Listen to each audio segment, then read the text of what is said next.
Hi everyone, welcome to the QUT Graduate Research Student Showcase. We've got over 300 registered to attend today, so we'll just give it a couple more minutes before starting just to let more enrol.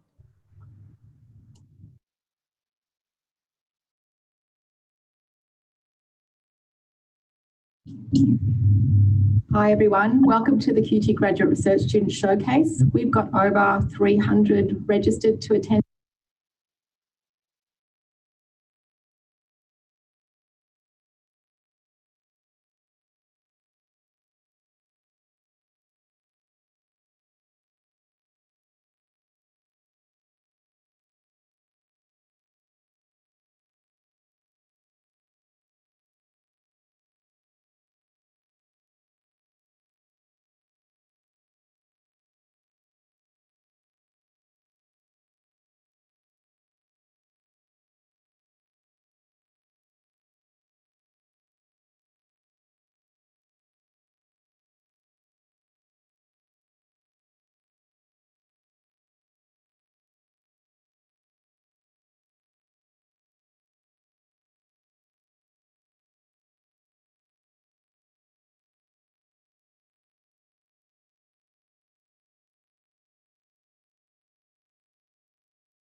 Before starting, I'd like to acknowledge the traditional owners of our land. QUT acknowledges the Turrbal and Yagara as the First Nation owners of the lands where QUT now stands. We would also like to acknowledge the traditional owners of the lands where each of us are joining from today. We pay respect to their elders, laws, customs and creation spirits. We recognise that these lands have always been places of teaching, research and learning. QUT acknowledges the important role Aboriginal and Torres Strait Islander people play within the QUT community and all other communities. Well, welcome everyone to the QUT Graduate Research Student Showcase. Is it all working? It's all good? I'd like to introduce myself. My name is Associate Professor Paige Maguire. I'm the Director of Graduate Research, Education and Development, and I, along with Catherine Theobald, who is sitting behind the scenes, are happy to host this for you today. So you might hear Katie in the background. If you do, it's just her magnificent ways with technology that she's supporting all of this and has supported all of you through this. This is our first ever online Graduate Research Student Showcase. So wish us luck, and I wish all of you luck in today's competition. So why are we doing a showcase for our graduate research students?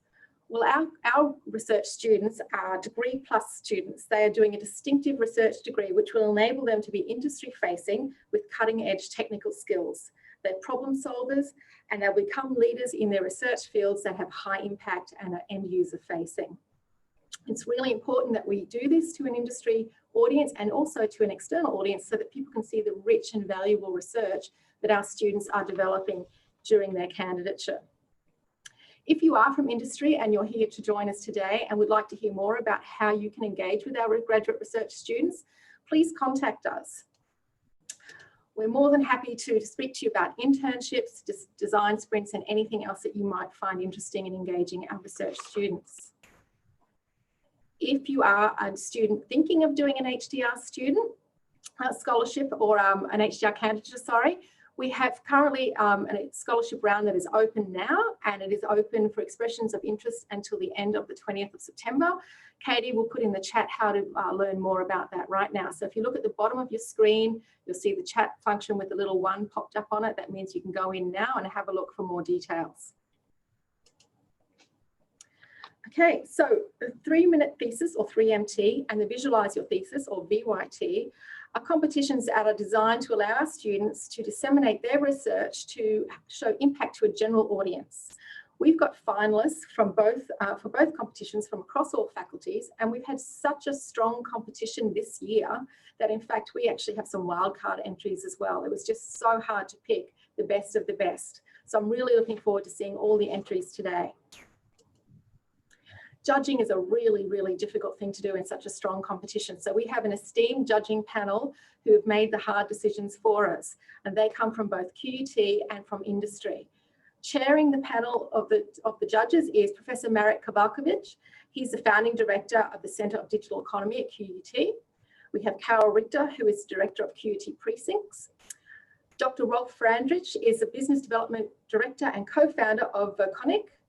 Stephanie Bradbury, who is the manager of the Office for Scholarly Communications at QUT, and Zachary Sweeney, who joins us from the company called Striker as a robotics engineer. So a big thank you to all of our judges. I know you've done a really hard job, and I'm really looking forward to hearing your decisions and hearing some comments from you later on in the session.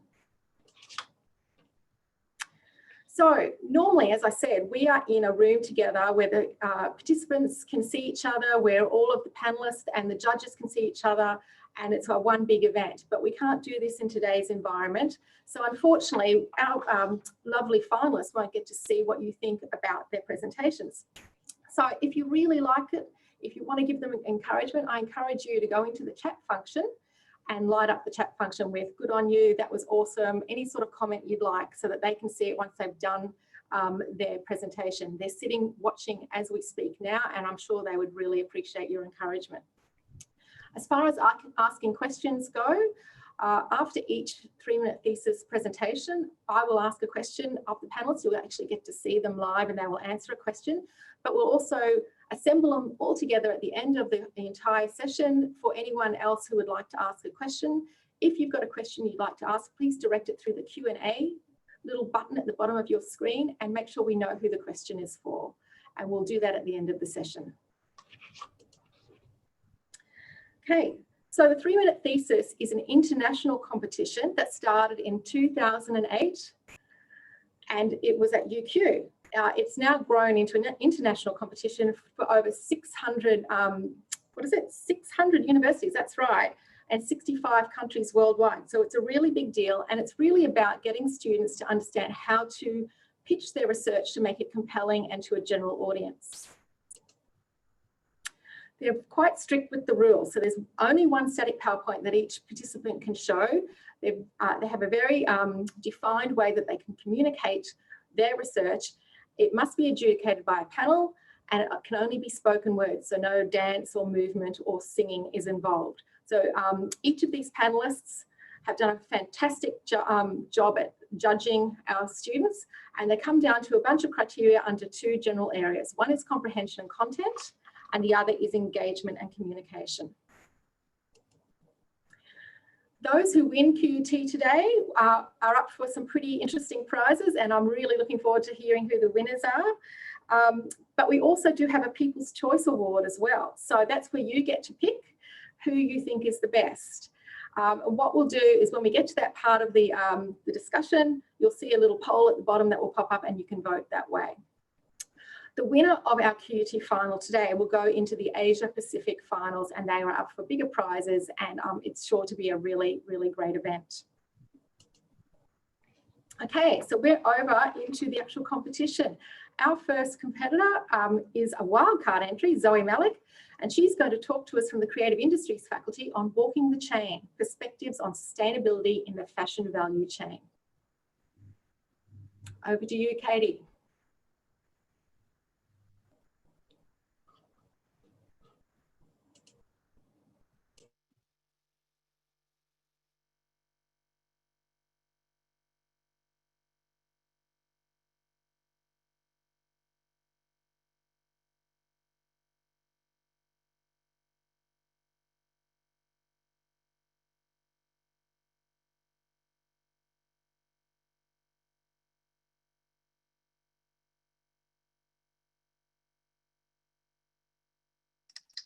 everyone.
Just a minor technical hiccup, guys. Won't be a minute.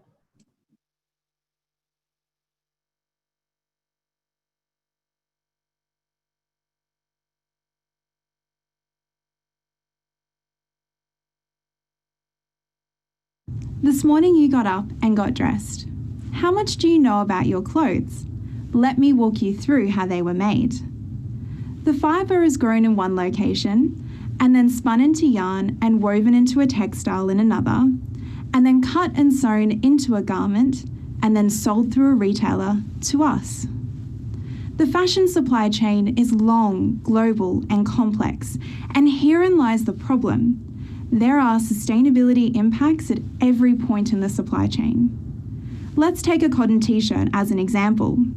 Cotton is the most used natural fibre, but its production is scrutinised on its use of water and pesticide. Cotton farming gives a livelihood to over 250 million people worldwide. But there are people working in modern slavery conditions throughout the supply chain. At the other end, a truck full of textile waste is sent to landfill or incinerated every second. The way our clothing is made is not sustainable for people or the planet. So then what does sustainability mean when it comes to the clothing we wear? In my research, I'm working with the Australian cotton industry to walk a supply chain from start to finish and identify what sustainability means and why it matters to people. I argue that understanding everyone's perspectives around the value of sustainability all along the supply chain is critical to improving how our clothing is made. That's because we don't understand sustainability through the eyes of what people value. What does sustainability mean to you as a consumer? What does sustainability mean to a cotton farmer? Understanding what people value is an essential component of the sustainability agenda. Values are what matter to us, what motivates us. In my research, I found that sustainability means different things to different people. And through opening up conversations, we can identify areas of shared value and find motivations for people to improve sustainability in the part of the supply chain they can control. So what would happen if we don't understand sustainability when it comes to the clothing we wear? The fashion supply chain will remain unchanged and our understanding of sustainability elusive. From this research, I will identify where sustainability is valued and give recommendations to the Australian cotton industry on ways to improve their supply chains to make it better for people and the planet.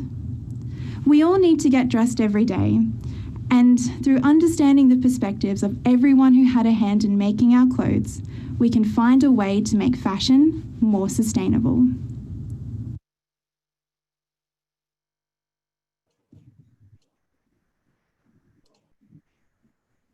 Fantastic work, Zoe. That was really, really awesome. You might need to unmute yourself so we can hear you. Wonderful. So tell me, what are the practical implications for the research you're doing? Yeah. Hello, everyone. Thank you so much for coming today.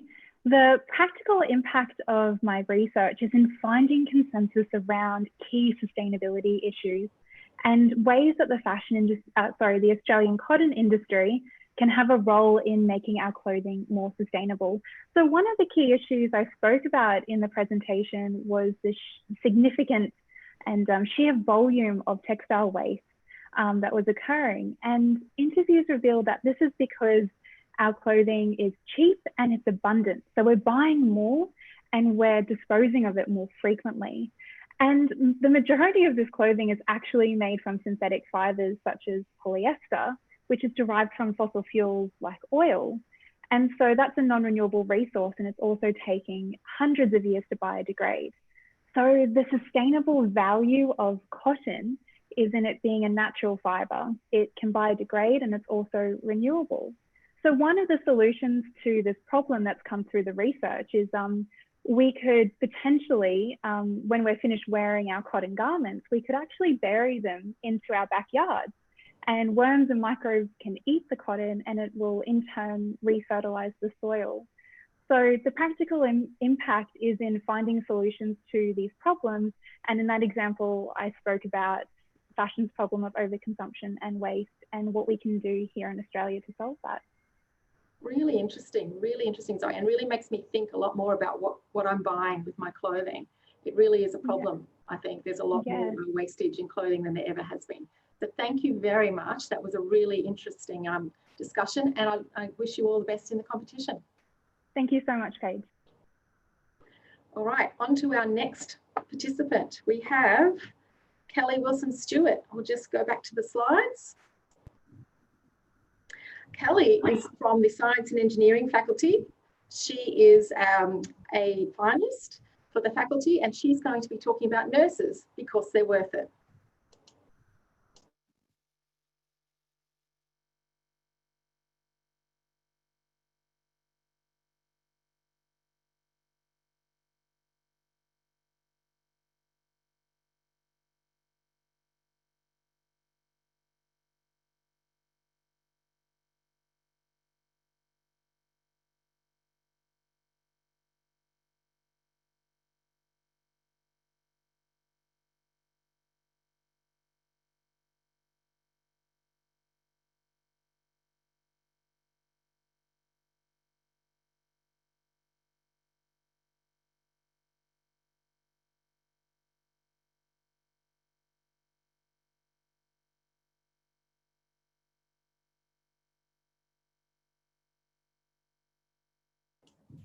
Won't be a minute, we're just loading the video.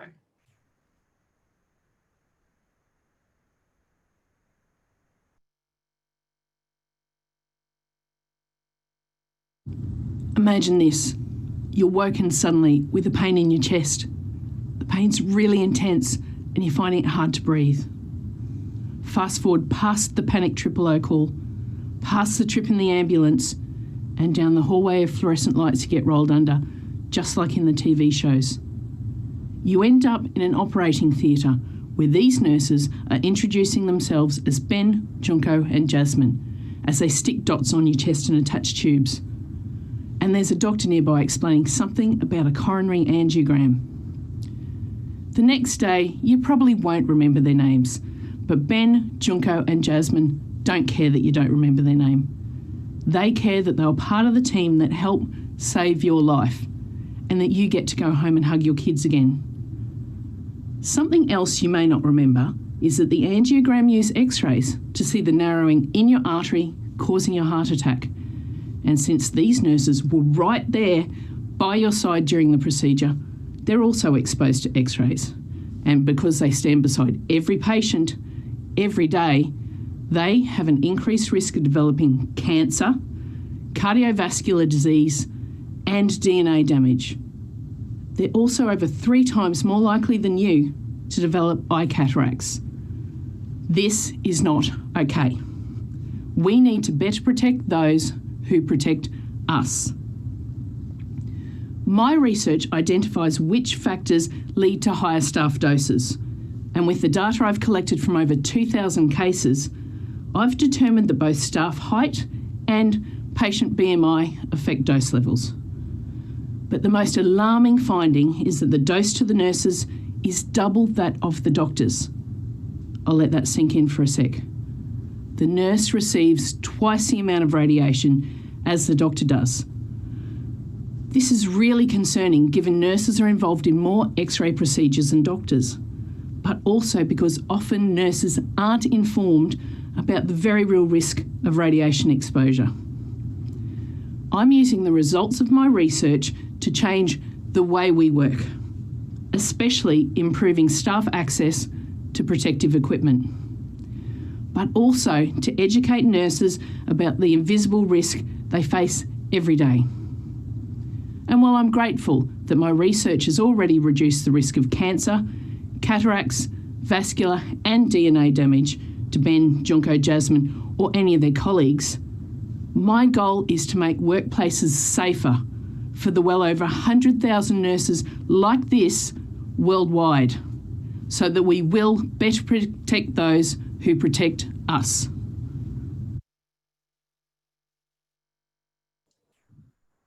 Fantastic, Kelly. That was really interesting. And you did a really good job too. So can I ask you, you're going to finish soon. What would you like to do with this research? Where would you see it going? What I'd love to do, thanks for the question, what I'd love to do is more and more frequently X-rays are being used outside of the traditional places like the X-ray department or the cath lab, which I work in. And so you've got staff that aren't as well trained and you don't have kind of set equipment. So things like in theatres for orthopedics or renals or the gastroenterology department all use X-rays, but the staff aren't provided with quite the degree of training that they might be elsewhere. So what I would love to do is extend the research to cover them because they're grossly underrepresented in the literature so far, and the articles that do cite them are basically focused on the doctors. So I would love to extend the research to cover the nursing staff in there. And look, ideally, if a stalk were to fly by and drop a postdoc and some funding in, that would make me very happy. Very, very cool, and very worrying too for the nurses that this hasn't been studied today. Well, thank you. And I do hope a little stalk does drop a postdoc on you, and good luck with the competition. Thank you so much. Now on to our next participant. We have Stephen Heusler. He is a wildcard entry from the Science and Engineering faculty, and he's going to be talking about place recognition, anywhere, anytime, inspired by human, rodent and rodent navigation. Really interesting stuff. Now please hold tight while we load the video.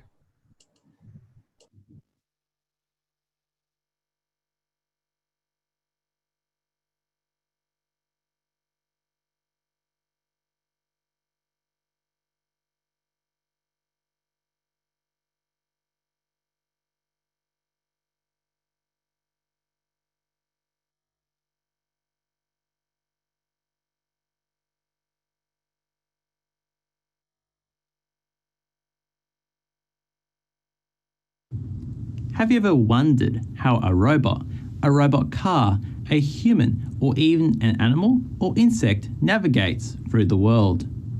To navigate, all of these examples rely on a task called place recognition.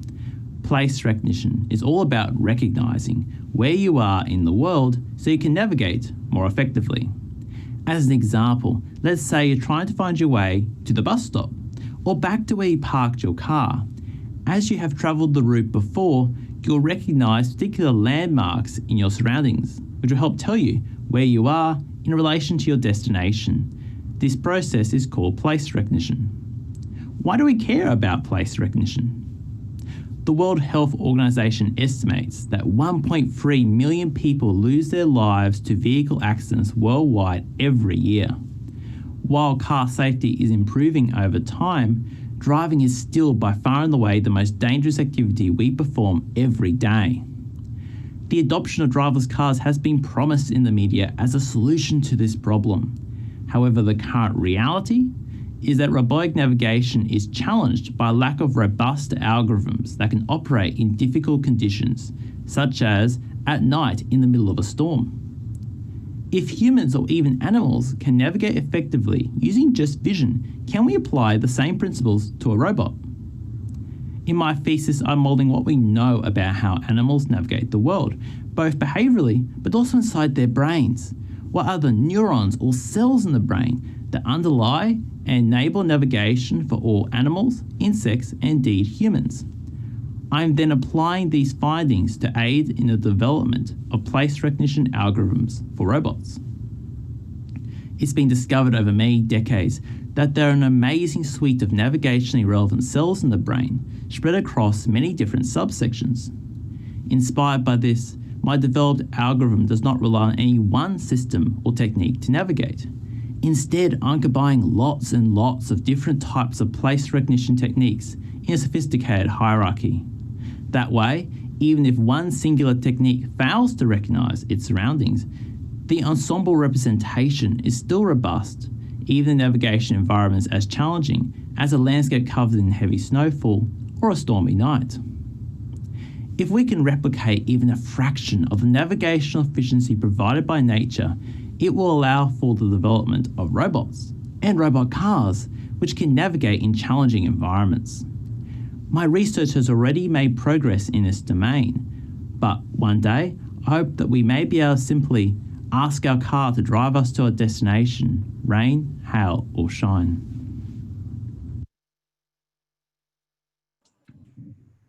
Thanks, Stephen. That was really interesting. I'm sure all of us are super interested in getting these sorts of things into our cars, but what about existing cars? Would you be able to retrofit some of the autonomous vehicles already with any new things that you come up with, or would it have to be a whole new technology? Well, thanks everyone for listening to my talk. I hope you all enjoyed it. It's all a very interesting field at the moment. So to answer that question, there already is actually quite a bit of research in this field about developing brain-inspired and neuroscience-inspired algorithms in our cars. So even right now, cars like Tesla is purely relying on deep learning, what they call deep learning algorithms, which are algorithms that are actually bio-inspired. They have these artificial neurons inside them to do their computations. There's also still a long way to go as well, though, in the driverless car field. It's by no means a solved problem. My research has really shown and revealed that autonomous vehicles have major difficulties when the appearance changes from day to night, as I explained. And a lot of these neural networks or artificial intelligence models that we have in these cars are actually deficient and actually fail catastrophically in some of these difficult conditions.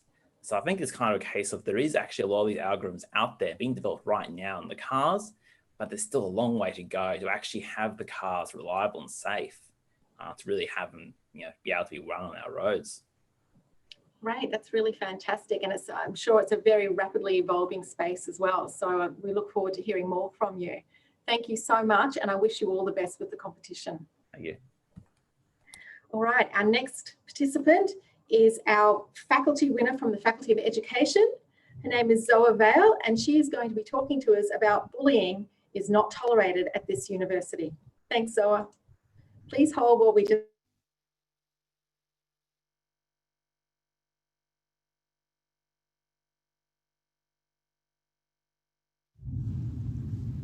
Bullying is not tolerated at this university. Now take a moment and imagine that you're a university student who's been bullied. How helpful is this sentence?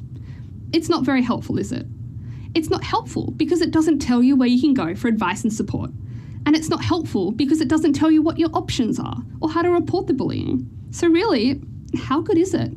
Is it good enough that you, a bullied student, feel supported and like things can change? Is it good enough that universities don't lose their reputation or their students? Unfortunately, for a lot of Australian university students, this sentence is all they get. And that's what my research aims to change. Now, I know the topic of bullying has been around for a while, so we all know all about it, right? For instance, you could all tell me what bullying is. What makes bullying bullying and not harassment or discrimination? Or maybe not. Maybe there's a little more to it than you thought. For example, did you know that universities aren't required by law to have an anti-bullying policy for their students, even though schools and workplaces are? And did you know that bullying can do a lot of damage? Emotionally, physically, psychologically, financially, and not just to the victim, but to the bully, the bystander, and the institution itself. So, how can I make a change? I can read a lot of policy. For my first study, I wanted to know what information and support universities were providing their students. What I found was that universities' information was hard to find, hard to understand, or they didn't provide any at all. So I did the same thing, but with universities in the UK, to make a comparison. And they put Australian universities to shame in multiple areas. For my final study, I asked students what they knew about the university's policy, because what good is a policy if nobody knows it exists? I also asked them about their experiences with bullying. What I found was that students had no idea if a policy existed, where they would find one, or how to report bullying. I also found that bullying really does happen, and that students need and expect more from their university. My research adds so much new information to this area, especially as the first of its kind in Australia. It also highlights to the universities themselves the extent of the problem, whilst providing them with guidelines on how to make these changes needed. Step 1 was identifying that bullying really does happen. Step 2 was to understand that bullying hurts and a lot of students are suffering. And Step 3 is using my research to get universities to stand up and make a change, because bullying is not tolerated at any university.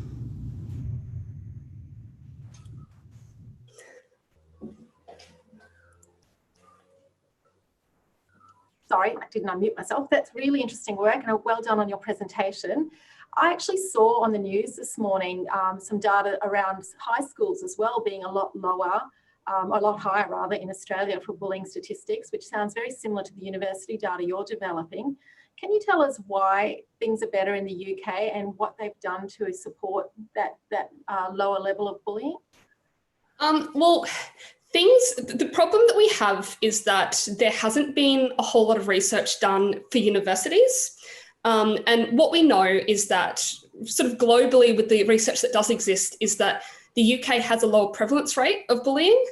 So they're at 7%, which compared to everywhere else is pretty good. So the policies have improved on Australia's in several ways with their content. So they include more content, and a lot of it's more accurate and usable, and especially student friendly. So instead of having like a staff policy with a student added to it, they just have a student specific policy.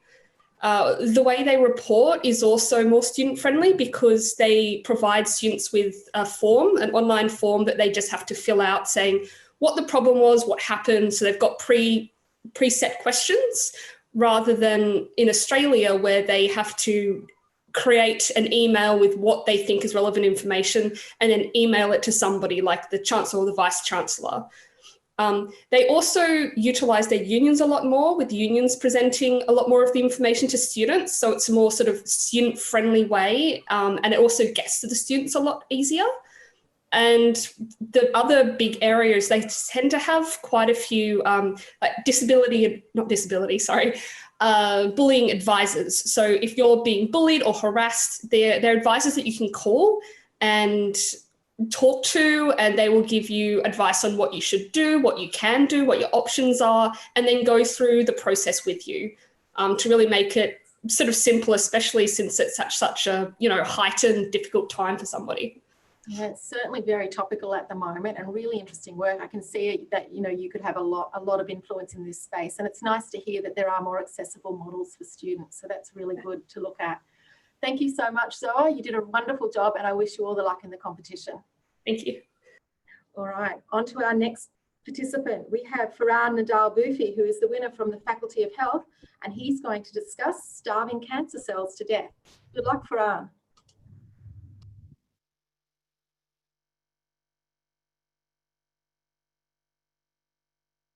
Our cells need energy to work, and that is mostly obtained by using oxygen. A small portion of the energy, however, can be obtained without oxygen.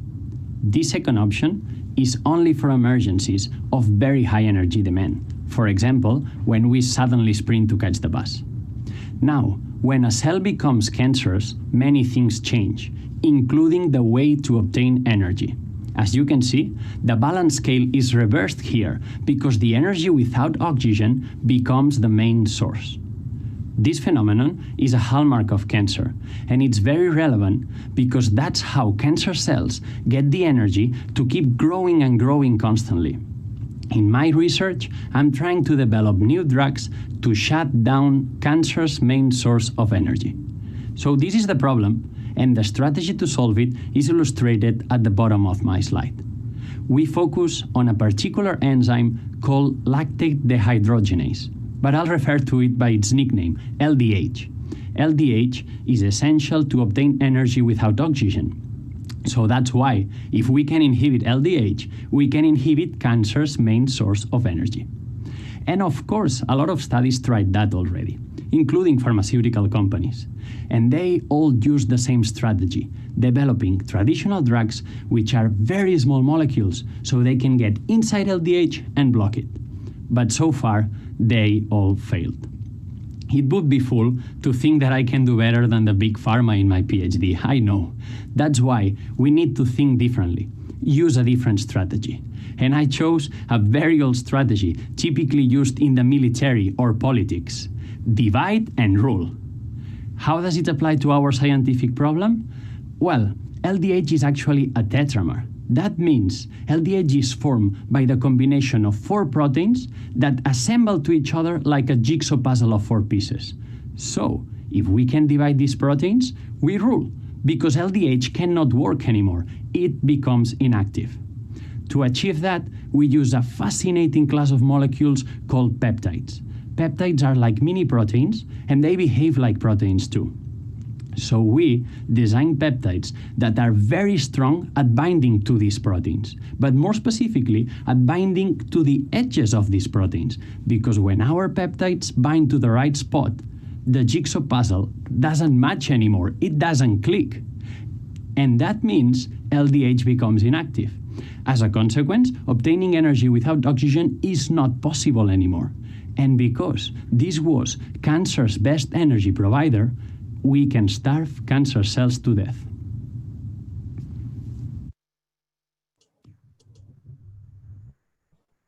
Fantastic, Farhan. That was really well done. And I love your divide and conquer analogy. Very cool. Thank you. Now tell me, given that it's working on something that is in healthy cells as well, what do you anticipate the side effects of something that would affect the LDH in normal cells? Hello, Paige. Thank you. That's a great question, actually, because of course, this was our concern as well. This system of obtaining energy without oxygen is indeed present in healthy cells. But as I mentioned, it's only for emergencies. I gave that example of suddenly sprinting to catch the bus, but it could be like a very heavy workout, like a rally point on tennis, some situations of strenuous exercise, for example. But answering to your question, that my answer would be that no, our peptide drugs wouldn't affect having a healthy life, because there is actually families that carry a genetic mutation on this very enzyme that we are trying to target, LDH, and they can have normal healthy lives. The only side effect that we can anticipate, it would be people treated with these peptides might not be able to perform at an elite athlete level, for example, on Olympics or any kind of professional sport, because they don't have this extra emergency energy that they could use in situations of a lot of exercise. But of course, this is a side effect that it's already quite better than most of the cancer treatments that we have right now. So we think that it's worth it pursuing this kind of research. Really, really interesting. That's awesome. And it also explains why many of us aren't elite athletes, because maybe we've got the variant as well.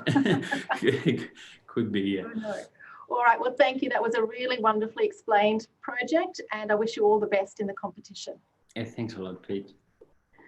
Okay, our next participant is the winner from the Faculty of Business or QUT Business School. Her name is Sarah Dillon, and she will be discussing managing emotions in a fog of uncertainty, an entrepreneur's perspective. Thanks, Sarah.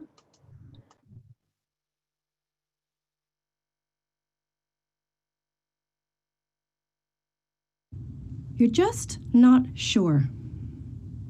You understand your options and you know where you want to go, but the path to get there, it's foggy.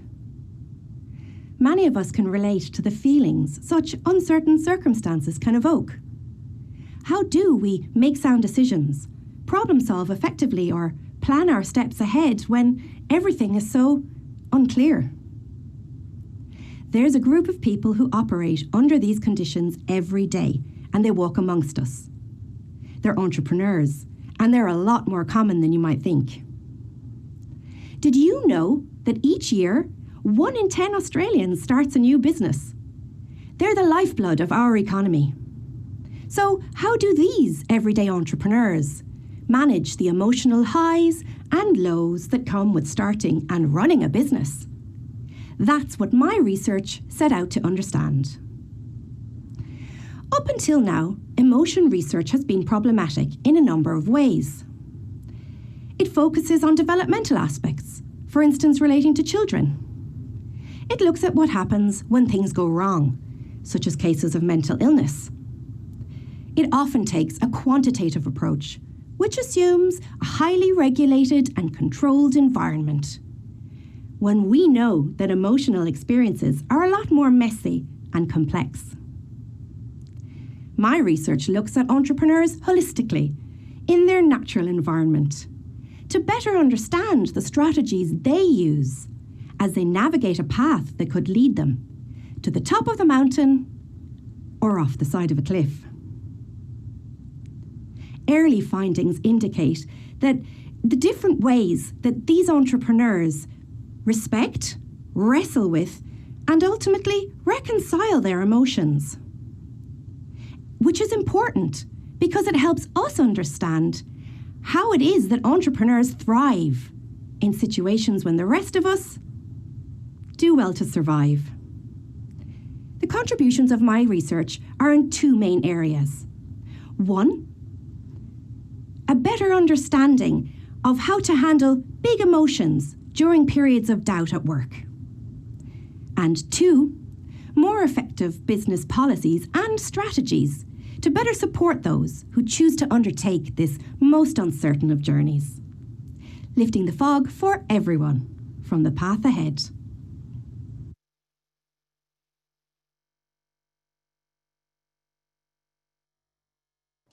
Really interesting. Thank you so much, Sarah, for that. Now, tell me, I'm really interested in the personality type of an entrepreneur. Is there a particular type of personality for an entrepreneur, or are they all different types of personalities? That's a great question. Thank you, Paige. And thank you, everyone, for joining us today.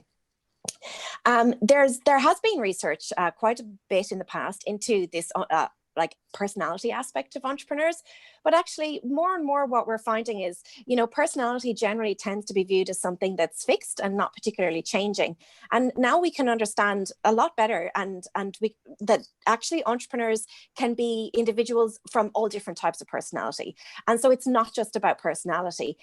Because we're taking a broader view of it now, we understand that being entrepreneurial is about the activities that we undertake and the behaviors that we enact. And so it becomes about this much bigger picture, and it broadens the perspective very much on what an entrepreneur is. And of course, we can realize now that entrepreneurs are not just like a very kind of cliche stereotype of one particular type of person, but instead all of us can be entrepreneurs, and all of us can and do enact different types of entrepreneurial behaviors in different ways. And so when we look at this very particular group of entrepreneurial business people and business founders, we can learn some really interesting things about the ways that they manage the highs and lows of this emotional journey that is entrepreneurship, and what are the management strategies that they're using. Because of course, the implication of that is then that's something that we can all learn from, and things that we can all think about enacting and to enhance our own performance. Yes, I agree. And it's certainly something that I think is really relevant to all researchers who do have highs and lows as far as feedback and critique and rejection. So something that we could apply in our own context. Really excellent work. And good luck with the competition. Thank you. Thanks, Sarah. All right, let's move on. So we're going to move on now to a wildcard entry from Science and Engineering. Her name is Jayanti Mendy, and she will be talking about muscle-inspired coatings to win the race for the surface. Thanks very much, Jayanti.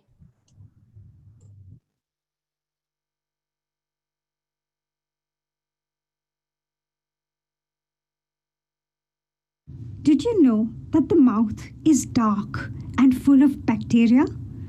But these bacteria live harmoniously in our mouth without causing any damage. But when a biomedical device, such as a dental implant, is placed inside our mouth, there begins a race for the surface. The healing response of the body competes with bacteria in order to get to the finish line, the surface of the implant. And who reaches the finish line first is really important because that is a critical determinant in the fate of the implant. If the bacteria get to the finish line first, there is a high chance of developing an infection that may cause the implant to loosen and fail. What this means is that the patient has to revisit the dentist again and again. Today we know that despite aseptic measures and advances in dentistry, there is still up to a 50% chance of developing an infection. What if I told you, though, that there was a way to avoid all of this? What if I told you we could cheat in the race for the surface by altering the finish line? Surface modification techniques allow us to do this. In my research, I am using a bio-inspired coating made from a chemical found in the black resilient coatings found on muscles. This chemical is called polydopamine. The interesting thing about polydopamine is that it's like a double-sided tape, which means it can stick on to different types of implant materials, and then we can incorporate other antibacterial elements into it. In my research, I have demonstrated increased attachment of healthy cells and reduced attachment of bacterial cells through a single multifunctional coating. The ultimate outcome of my research is to reduce the need for revision surgeries, so that once an implant is placed, it stays there for a long time. This means lesser visits to the dentist, lowered costs, and happier smiles.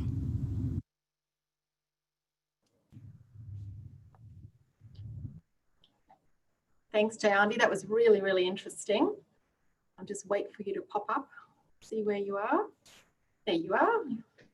Now, that was so cool, and I really like that you're talking about teeth, but do you think it could be applied to other surgical implants? Could you coat other things? Yes, definitely. And that's the advantage of using a material like polydopamine, because you can actually coat it on any type of surfaces. So the application of this chemical has already been done in other situations such as skin. It would be a little bit tricky to use it in an implant which has to be screwed into the bone, for example. But we'll have to do more tests to find out if it's mechanically stable enough, because that action would require us to put quite a lot of mechanical pressure on it. But definitely there's already been lots of applications of this material on skin. I'm using it basically for teeth, for the implant tissue, which is like the soft gum tissue that attaches to the implant. So, but it's quite a versatile material. And in my case, I'm using copper to give antibacterial properties, as I said in my pitch.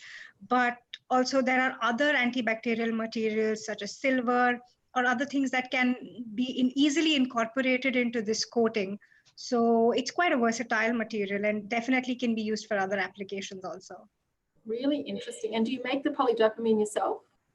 Yes, it's a very, very simple coating to prepare. It's just a dopamine powder and it just automatically polymerizes. The only thing that I need to do is to make sure that I leave everything open, allow it to breathe in the air. And that's the best part about this coating, that it's so easy to prepare and it just goes through a self-polymerizing process. So, yeah. Fantastic. And thank you for a very clearly and concisely developed presentation. I wish you all the best in your competition. Thank you. And thank you everyone for listening to me. Thanks, Jayanti. Okay, we've come up to the final of our presentations for 3-minute thesis before we move into the next competition. And it is from our faculty winner from the Creative Industries faculty, Alicia Rodriguez, and she is going to talk to us about a controversy analysis of Tesla's big battery. Very interesting.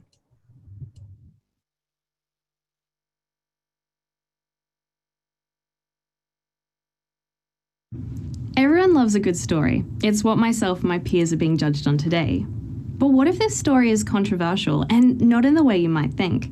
This story is about a battery and how through controversy, this battery has shaped Australia's renewable energy transition. Clearly, this isn't an ordinary battery. In fact, it was the world's largest, the Hornsdale Power Reserve in South Australia, though you might know it as Tesla's big battery because it was a result of a wager on Twitter back in early 2017 between Mike Cannon-Brookes, who's an Australian software CEO, and Tesla's Elon Musk. My research uses digital techniques to detect, visualize, and analyze online public debate about this battery. I'm interested in how everyday people, folks like yourselves, participate in the controversy by talking about the key events, actors, and issues on social media. Now, you might be wondering, what's the controversy? Well, back in September 2016, South Australia experienced an event which saw all power supply within the state to be cut. And unfortunately, over that summer, the state experienced a succession of widespread blackouts, which saw South Australia's progressive renewable energy infrastructure named as reckless by federal politicians. About 6 months on from the first blackout, an article was written claiming that Tesla could solve South Australia's power woes, and this prompted Cannon-Brookes to ask Musk via Twitter if Tesla could build a 100 megawatt battery in 100 days.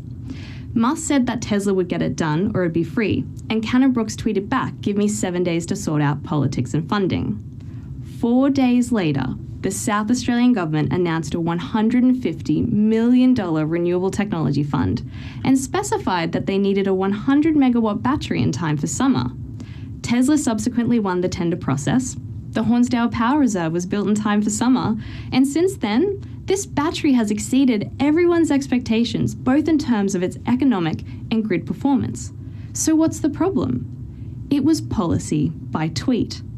And this raises some really sticky questions in terms of how Australia transitions its energy. Through my research, I found that people position Tesla's big battery as the silver bullet South Australia needed, while others point out that Tesla is a private company with commercial interests, leading some folks to question how an exchange on social media can influence government spending is really the way we build a democratic and sustainable future. This is what controversies do. Something unexpected, like a battery, breaks up old opinions and power dynamics, and through public debate, new people, ideas, and concerns are introduced. My research tells a story about a controversy. Whether this is a good story for Australia's energy future, I'll leave that up to you.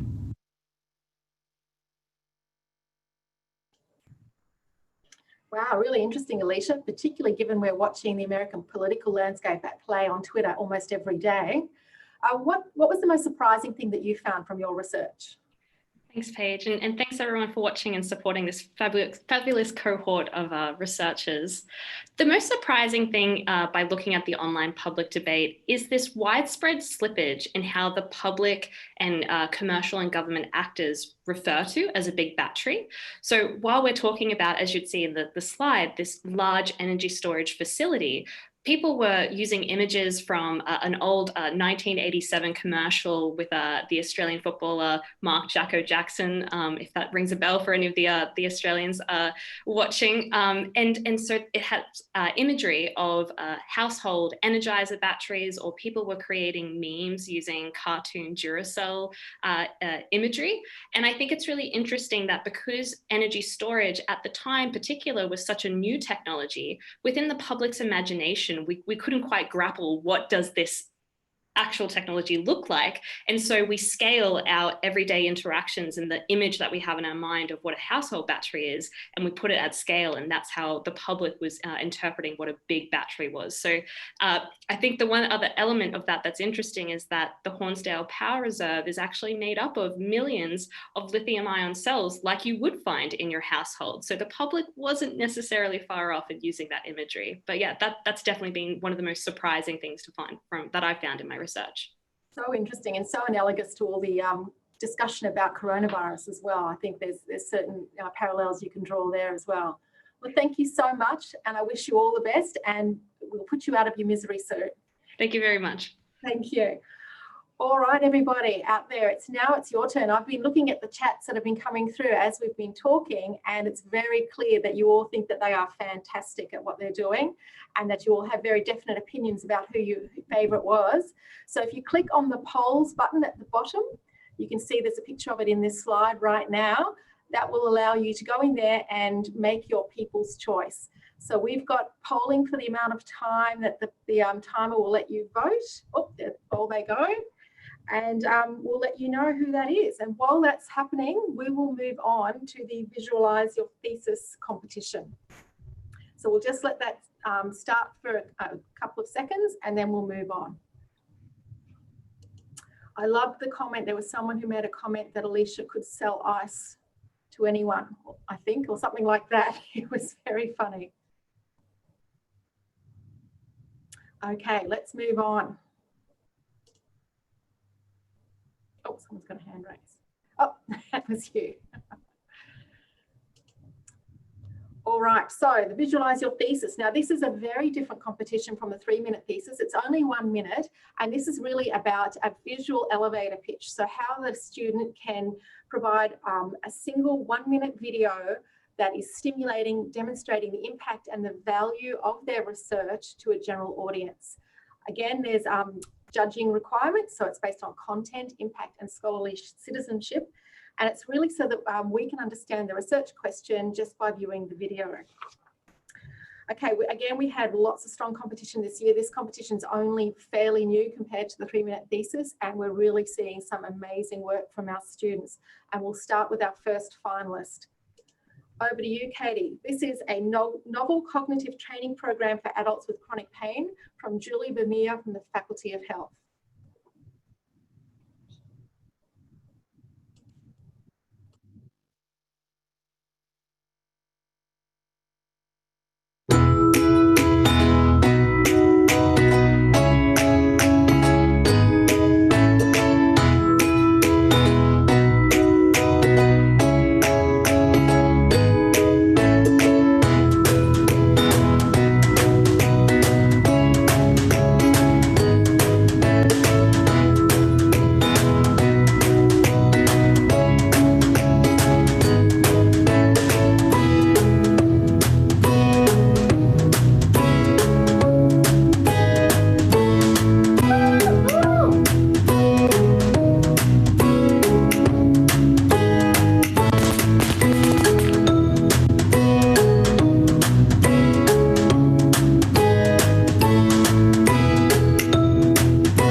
Fantastic, so interesting. All right, our next one is from Kelly Wilson Stewart. So this is the very first time we've ever had someone who's been a finalist in both the 3MT and the VYT. And she's going to talk to us about protecting nurses from radiation exposure via her video.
So clever. Our students are just amazing.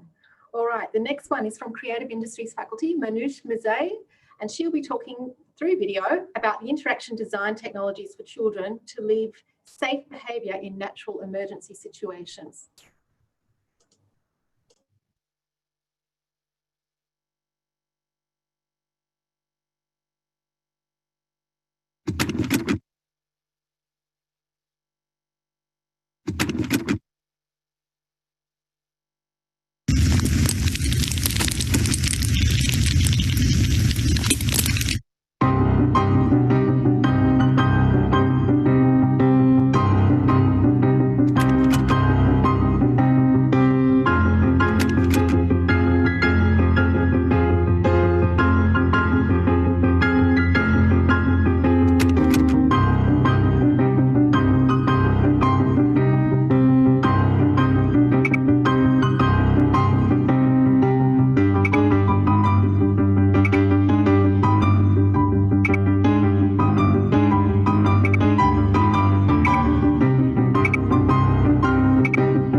That was really interesting. And I love the fact that we're all seeing very different ways of presenting research. There's not one that has looked very similar yet at all. Well done, everyone.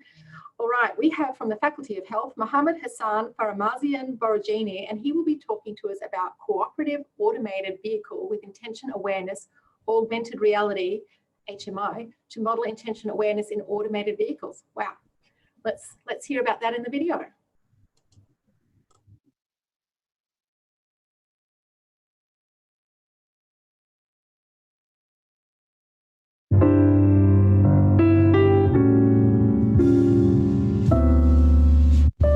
I could never. Oh, where's it going?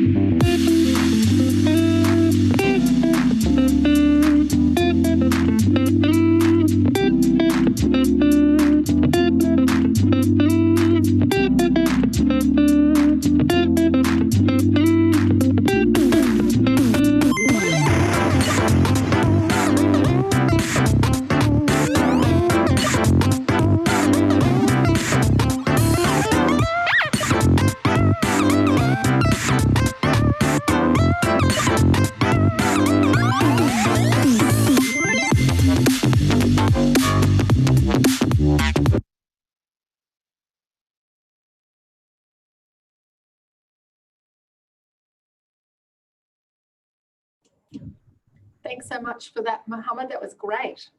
All right, our next one is from the Faculty of Education, from Nicole Simone, and she will be showing us a video on her research, which is how can school teachers embed Aboriginal and Torres Strait Islander people's histories, cultures in mathematics.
I love that. That was awesome. Thanks for that. All right, the next one is from Science and Engineering faculty, from Raquel Sanchez-Diaz, and she will be talking to us about a biomaterials approach towards improved integration of percutaneous devices.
Fantastic. Thanks so much for that.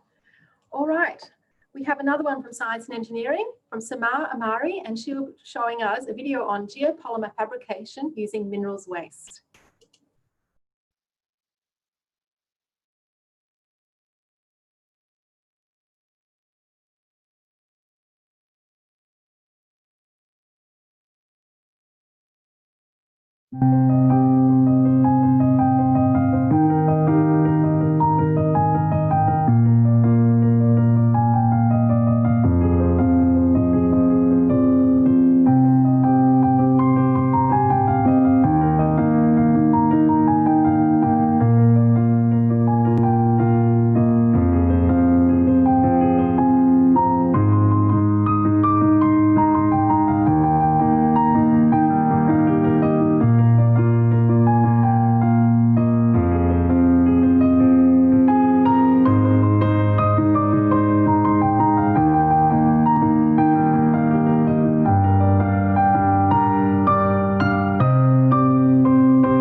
Thanks so much for that. That was really interesting. We've got some really lovely sustainable work going on at QUT. It's really great to see. Okay, our final and last but not least VYT finalist is Sarah Raspati from the Science and Engineering faculty, and she will be showing us a video on network scale arterial traffic state prediction.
Thank you, Sarah. That was fantastic. I would love to have an app like that on my phone so I knew which way to drive to work every day. So really good work.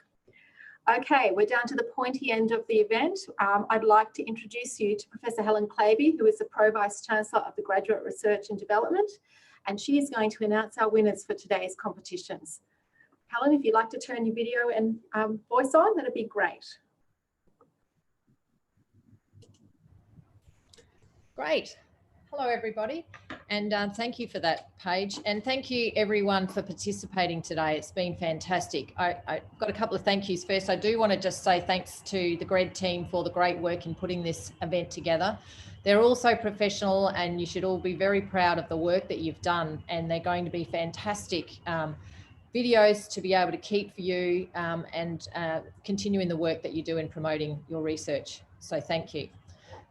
Thank you to the audiences for being part of this today. So it's very hard, I know, being online, but it looks like we've got quite a number, over 100 at the moment. So great to see so many people joining in. So thanks to the audience and also to the judges for taking the time to go through and look at all these really exciting pieces of work. It has been a lot of effort. And it's been great that you've taken the time to look at them so carefully. And at the end, I will hand over to Merrick, one of the judges, who's going to give a few words. But now straight to the winners. So the winner of Visualise Your Thesis is Kelly Wilson Stewart, Protecting Nurses from Radiation Exposure. So thank you to Kelly. Can't see Kelly, but congratulations to you. Secondly is the 3MT People's Choice Award, and this goes to Farron Nadal Boofy, Starving Cancer Cells to Death. So congratulations, Farron. It's a great effort. Next, the 3MT runner-up is Kelly Wilson Stewart, Nurses Because They Are Worth It. Again, congratulations, Kelly. Another great job. Fantastic.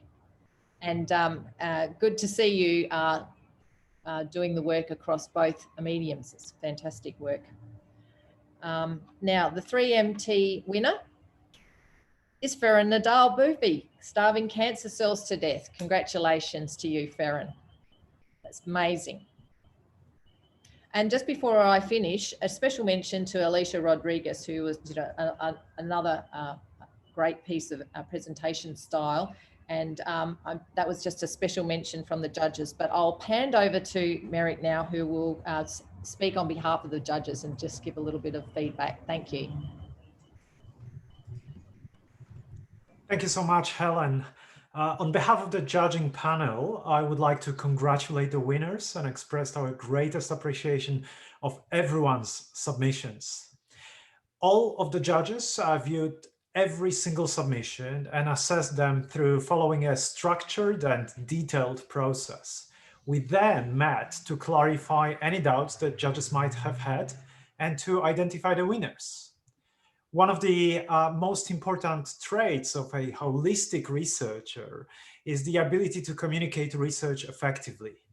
And we, the judging panel, were very impressed by the participants' ability to communicate their messages clearly and succinctly.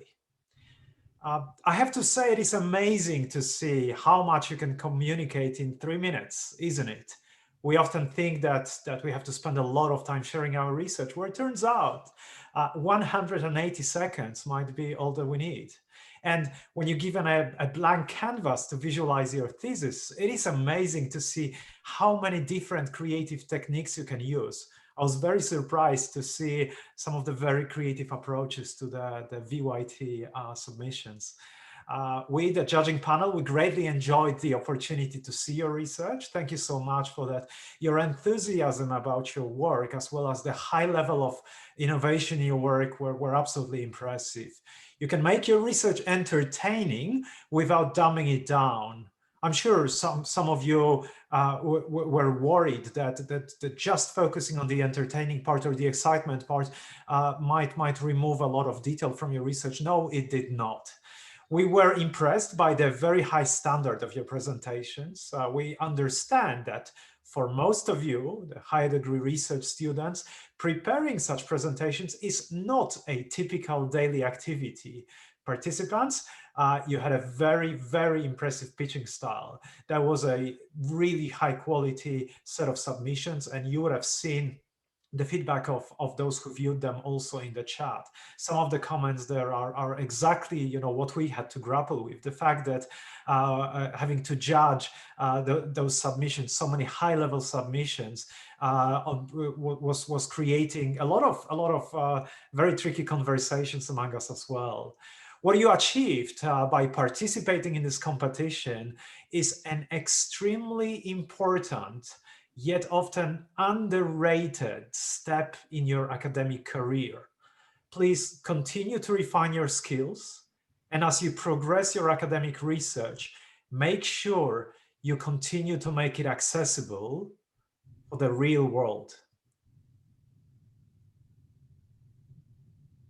Thank you so much, Marek, and thank you for all your hard work, and to all of the other judges on the panel. Thank you. We really appreciate the time and energy and the positivity you brought to this. It was really well done. Thank you.